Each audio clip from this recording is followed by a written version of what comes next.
I'm Kayleigh Lott, and I am a student in the advanced CNC program. I'm 33. I have 2 daughters, and when I first started the program, I wasn't really sure I could do it because it's almost a whole new language. Like the coding itself, it just almost looks like gibberish when you're first looking at it, and I think it's really cool, like starting to know what everything means. I like how much it's pushed me and opened up different opportunities. I've been telling everybody about it, everybody I work with, because they're all kind of struggling financially, and the program's ability to work around my work schedule and help me pay for the program has been amazing. The school helped me with the first program completely, and then they got me in touch with CareerLinks, which actually paid for the advanced CNC program.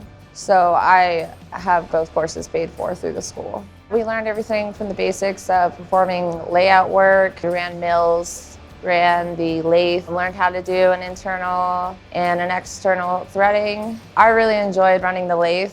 There is definitely not a shortage of work in the area. I'm not 100% on which way I want to go yet, but I would like to lean toward the inspection side of things. The pay is generally better, and at the end of the day, it's a lot less stressful. I just would like to work somewhere with decent machines where we're putting out good product, and then obviously enough work to keep us busy.